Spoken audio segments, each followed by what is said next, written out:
It's been a little over a year since Persona 5 The Phantom X launched in China, Korea, and Taiwan. And finally, the game is making its way to Japan and the West. And this isn't actually global. There are a lot of people saying that it's global because of this. But an English release of the game is coming this year, rather soon in fact. So since we're so close to this release, should you play Persona 5 The Phantom X? Oh, come on! It's in English! This is kind of a big deal as English voice acting has been growing for a very long time, and the Persona dub is so widely loved and appreciated. There is no English dub for this game as of this current moment. Nothing has been said about it, they didn't say whether they were going to do it or not. My best guess is that Atlus and Sega wanted this out sooner rather than later, and while a vast majority of Persona fans ignored this game's original launch in China, Taiwan, and Korea, people are less inclined to ignore a Japanese release. Therefore, in order to avoid rampant spoilers and more begging, they chose to release the game without an English dub. And I understand, especially for Persona fans, like I said before, that this is kind of a solid gut punch, but there is always a possibility of them adding a dub later. However, that comes back to how well the game does overall. I don't know how big of a return they're expecting from the rest of the world now that it's already out in China, Taiwan, and Korea, which are pretty major places where spending happens in gacha games. Whereas in Western territories and English-speaking territories, you get stuff like gachas suck, I hate gacha games are predatory, gachas are boring, schlock, where's Persona 6? Get all that stuff here. Instead of, sometimes appreciating what you have is a good thing. I don't know. Just a thought. Back away from me being critical. If you do want them to add a dub, I highly recommend you start playing the game anyways. Whenever these feedback surveys come around, always put it in there. Make it clear that this is something you really want. Garnering support on social media is useful, but the most important place to leave your feedback is the place where the company will see it. Of course, this all comes down to how the game does, and I'm not telling you to go spend money that you don't have. All I'm saying is that the chance of a dub happening is not incredibly high right now. I just don't know what the plan is for that down the line. It's awesome. It's so cool, and it's epic. And that's why everybody loves Persona! Now, is this a good Persona game? I genuinely believe that this game is a solid Persona experience. There are caveats to this, of course, but as far as the narrative, characters, and general gameplay go, this is a full-ish Persona experience. And to clear it up a bit, let's talk about the game more in depth. For reference, I played this game for 6 months after release and stopped roughly in October of last year. You may see this as me being unreliable for where the game is now, which is kind of true, but I am not sitting down and playing this game with an auto-translator because that is not that fun for me to do. So let's talk the core features.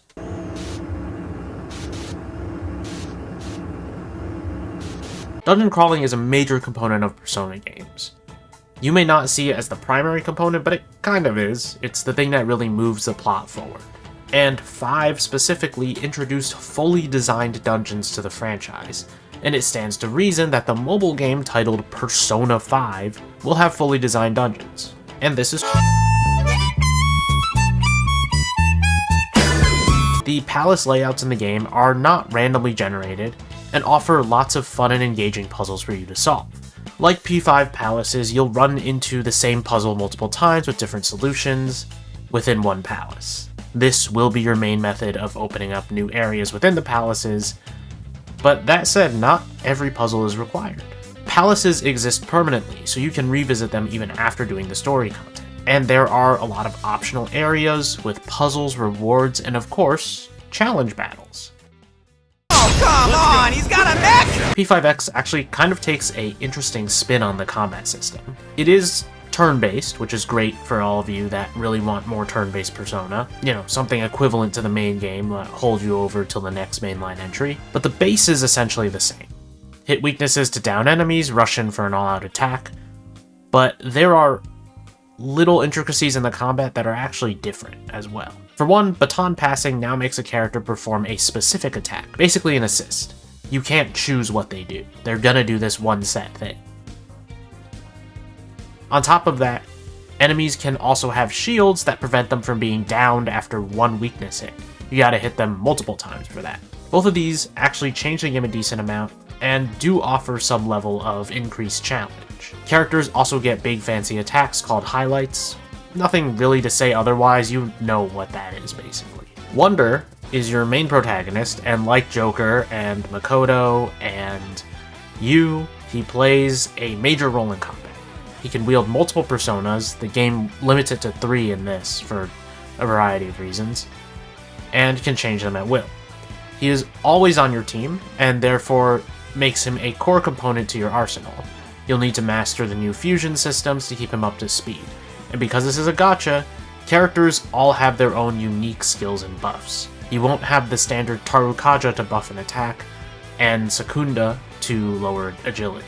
Instead, every character has their own fancy name for their buffs and debuffs, as well as their attacks. It's not all the same plastered here and there. But the overall combat is more or less what you'd expect from a Persona game, with some twists that I think even the main series could actually adopt to use. Time is something no one can escape. Now, outside of the metaverse, the gameplay of your regular life is also mostly preserved.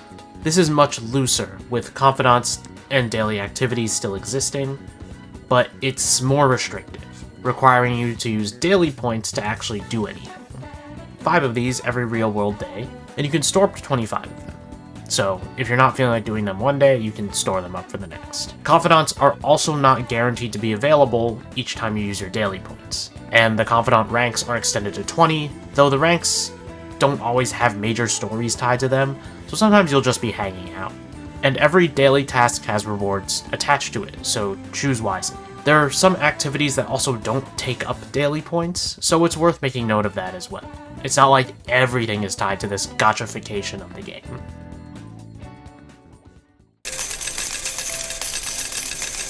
And here I am to talk about the standard gacha elements of the game.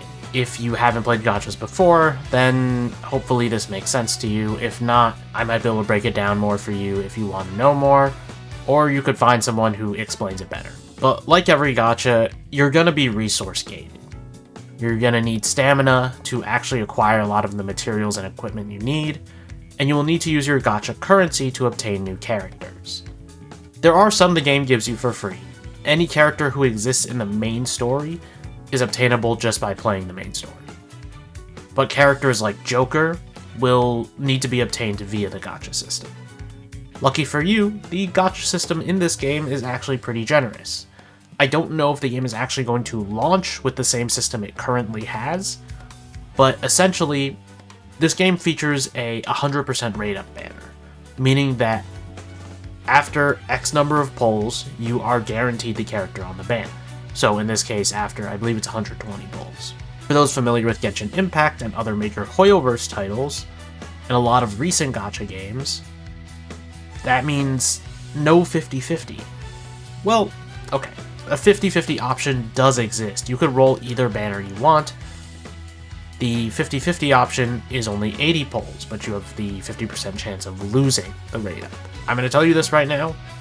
Mathematically, it is not worth it to pull on this banner unless you just have money to blow for the rest of your life. And as a side note here, if anyone ever tells you that you can build pity on a banner, do not listen to them. Building pity essentially just means rolling on a banner you don't want to prep your 5-star rate for the next banner, which does not make any sense at all, because you run the risk of getting that character that you don't want. Just pull on the banners when you want the 5-star character. Do not pull on banners where you don't want the character. It will not help you. And the easiest way to sate your desire to pull is to simply ignore the pulling screen. Do not open that unless you know you want to pull the character. Additionally, it would appear that the English branch is being run by Sega, so I'm inclined to say that all the other branches are being run by Blackwing Studios and Perfect World Games, which are the game's developers and publishers outside of the English branch. This currently means nothing, but it could have an impact on the game down the line. Nothing has been confirmed on that front. If I could kill it, I would. But I legally can't. But I've considered it. And of course, everyone knows Persona 5 for its signature style and fantastic UI design. It is quite literally one of the most influential things within the gaming industry in the past 10 years. And P5X kinda does it, and also kinda doesn't, which isn't great. They do replicate the same visual style. You open this game, you're gonna be like, okay, this is Persona 5. I can tell it's Persona 5. However, they fail to replicate that same simplicity. Persona 5 is a very simple, but kind of extravagant UI design. It's stylish, and it feels a little overwhelming, but it's actually not. P5X kinda doesn't manage to replicate that. I mean, let's take a look at this. There are things here that definitely exist because mobile games are mobile games, but from the perspective of a PC version, I do wish and hope that there will be an option available to disable or at least customize the HUD eventually. There are elements here that do not need to be this big. A lot of the button that you use to swing the knife, I don't even need that on the screen. You don't have to tell me every single button I need to press. And if you are, consolidate it to small sections of the screen. I should not be looking at 60% UI and 40% game. Which is not what's happening here, but you get the point. It's just one aspect of the game that rubs me the wrong way because of the influence that P5's UI design has had on the industry.